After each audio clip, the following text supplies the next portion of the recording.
आइए starter motor के मुख्य हिस्सों को देखते हैं और फिर देखेंगे कि ये काम कैसे करती है। सबसे ऊपर है सोलेनॉइड। इसके पीछे एक इलेक्ट्रिकल कनेक्शन और नीचे मुख्य केस में जाता हुआ एक मोटा इलेक्ट्रिकल तार है जिसमें इलेक्ट्रिकल मोटर होती है। मुख्य केस के पिछले हिस्से पर प्लेट होती है जिसे हटाया जा सकता है। हम थोड़ी देर में इसे अंदर देखेंगे।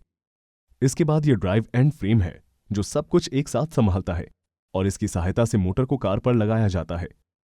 सबसे आगे एक शील्ड है जो पिनियन गियर को थोड़ा सा ढके हुए है।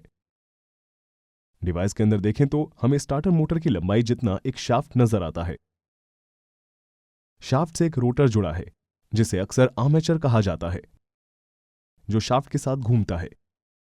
इसमें बहुत सारे खांचे या चैनल कटे होते हैं जिनमें इनेमल चढ़े हुए मोटे तार डले होते हैं। तारों का सिरा एक कम्यूटेटर प्लेट से जुड़ा होता है। ये तांबे के खंड हैं जो एक दूसरे से अलग और विद्युत रोधी हैं। रोटर के घेरे पर लगे हुए हैं। मोटर के अंत में हमें कुछ स्प्रिंग लोडेड ब्रश दिखेंगे जो कम्यूटेटर प्लेट्स पर दबाव डालते हैं। ये कम्यूटेटर प्लेट्स पर सरकते हैं और तारों की कॉइल से होकर रोटर में बिजली प्रवाहित होने देते हैं। रोटर के चारों ओर केस से जुड़े हुए कुछ स्थायी चुंबक या परमानेंट मैग्नेट होते हैं। ये एक स्टेटर बनाते हैं। स्टार्टर मोटर के कुछ मॉडलों में फील्ड वाइंडिंग का प्रयोग होता है जो बस तारों की कॉइल होती हैं और बिजली देने पर विद्युत चुंबकीय क्षेत्र या इलेक्ट्रोमैग्नेटिक फील्ड उत्पन्न करती हैं। ये बिल्कुल समान काम करती हैं, बस अंदर इतना है कि उनकी डिजाइन थोड़ी जटिल होती है जो थोड़ा अधिक शक्तिशाली चुंबकीय क्षेत्र उत्पन्न करती हैं। फील्ड वाइंडिंग थोड़ी अलग और जटिल डिजाइन की होती हैं जो अधिक शक्तिशाली चुंबकीय क्षेत्र उत्पन्न करती हैं। जब रोटर में बिजली दी जाती है ये ब्रश से होकर गुजरती है और कार के फ्रेम से होकर बैटरी में वापस लौटती है।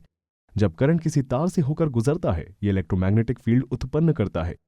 हम जानते हैं कि चुंबक एक दूसरे को खींचते या धकेलते हैं। रोटर का इलेक्ट्रोमैग्नेटिक फील्ड स्टेटर के इलेक्ट्रोमैग्नेटिक फील्ड से दूर हटता है। कम्यूटेटर में अंतराल होने से चुंबकीय क्षेत्र बार बार रीसेट होता है जिससे रोटर कभी अलाइन नहीं होता है लेकिन अलाइन होने का प्रयास करता रहता है, जिससे हमें लगातार रोटेशन मिलता रहता है। आमतौर पर एक ही समय में ब्रश के दो जोड़े और कई कम्यूटेटर प्लेट्स सक्रिय होती हैं जो मजबूत चुंबकीय क्षेत्र और रोटेशन को सुनिश्चित करती हैं। मोटी इलेक्ट्रिकल तारें ब्रश से सोलेनॉइड तक गुजरती हैं।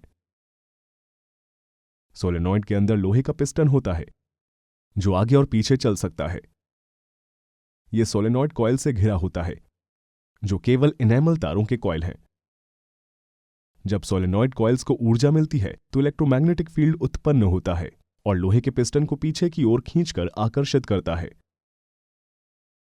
सोलेनॉइड और पिस्टन के बीच एक रिटर्न स्प्रिंग है। सोलेनॉइड में ऊर्जा न रहने पर इसकी सहायता से पिस्टन अपनी मूल स्थिति में वापस आ सकता है।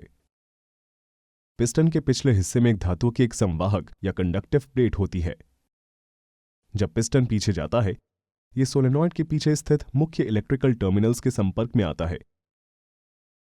संपर्क में आने पर अचानक से बहुत अधिक करंट ब्रशों में बहता है और मोटर को ऊर्जा देता है। जब कॉइल में ऊर्जा नहीं रहती तो ये मोटर का पावर भी बंद कर देती है। पिस्टन का सामने वाला हिस्सा लीवर से जुड़ा होता है। जब पिस्टन पीछे और आगे की ओर घूमता है तो यह भी अपनी धुरी पिवट पर घूमता है। लीवर ड्राइव स्लीव से जुड़ा है। एक ओवर रनिंग क्लच इसके ठीक आगे है। फिर शाफ्ट के सामने इससे एक पिनियन गियर जुड़ा है।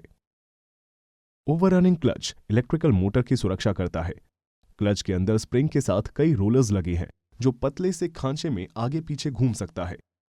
जब पिनियन घूमना शुरू करता है रोलर अपने खांचे के अंत तक पहुंच जाता है और पिनियन गियर को फ्लाई व्हील से लॉक कर देता है। इससे फ्लाई व्हील घूमने लगता है। थोड़ी देर बाद इंजन कंबस्टन से फ्लाई व्हील पिनियन गियर से तेज घूमने लगता है और इससे रोलर अनलॉक हो जाता है और पिनियन फ्री हो जाता है। ऐसा न होने पर स्टार्टर मोटर जल भी सकती है। ओवररनिंग क्लच शाफ्ट की स्प्लाइन के साथ घूमता है जिससे पिनियन गियर थोड़ा सा घूम जाता है। रोलर को लॉक कर देता है जिससे पिनियन फ्लाई व्हील पर आसानी से घूमता है। कुछ स्टार्टर मोटर्स में इलेक्ट्रिकल मोटर और शाफ्ट के बीच प्लैनेटरी गियर का प्रयोग होता है। ये टॉर्क को और भी बढ़ा देता है, पर अभी इस वीडियो में हम इसे विस्तार से नहीं बता पाएंगे। ऑटोमोटिव इंजीनियरिंग के बारे में सीखते रहने के लिए ये वीडियोस देखें और मैं आपसे मिलूंगा अगले वीडियो में।